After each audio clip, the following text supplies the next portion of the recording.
So we analyzed our one-dimensional collision where we had an object 1 moving with some initial velocity, object 2 also moving with some initial velocity.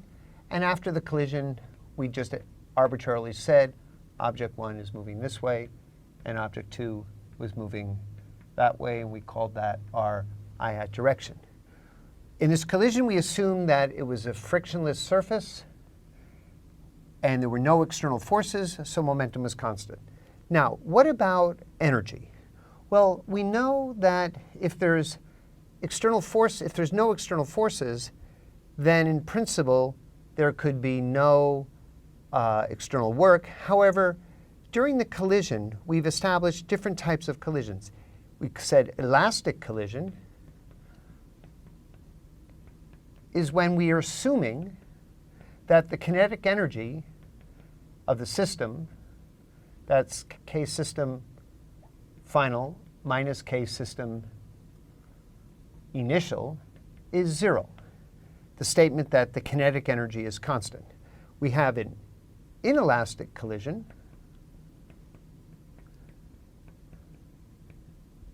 in which delta K system has decreased. And that can come from some deformation of the objects during the collision. Heat is generated, some sound, some other source of energy in which energy is always constant, but the kinetic energy of the system could diminish. And we also talked about a super elastic collision. And in this type of collision, the kinetic energy of the system has increased. Now, that's a little bit tricky in terms of what we're calling our system. But imagine that when these two objects collided, there was some type of chemicals on it that exploded. And so that there was some chemical energy that was converted into excessive extra kinetic energy.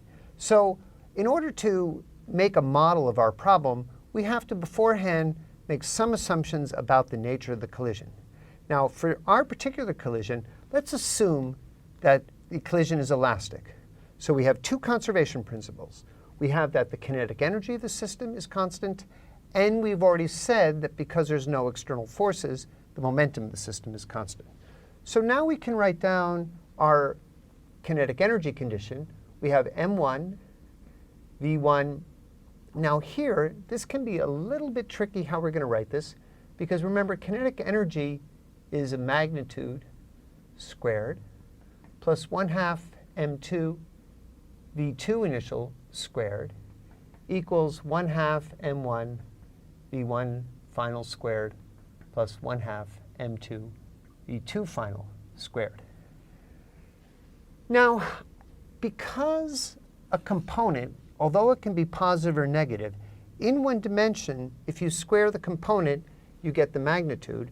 So I can also write this equation, and I'm going to divide through by the halves, cancel all those, as 1x initial squared equal to the magnitude squared plus m2 v2x initial squared equals m1 v1x final squared plus 1/2 m2 v2x final squared.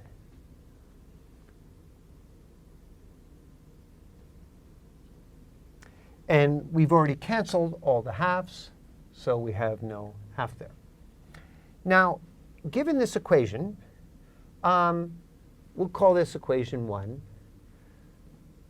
We can also have our momentum equation, which I'm going to write down as 2 m1 vx initial plus m2 v2x initial equals m1 v1x final plus m2 v2x final, reminding us of our condition of the constancy of momentum.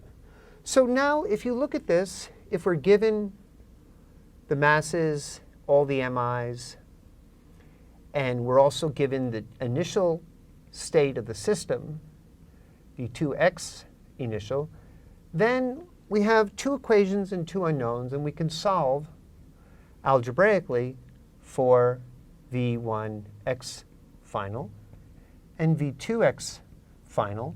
And by determining out the signs of these components, we can figure out the actual final state of the system. So this is going to end up involving a quadratic equation.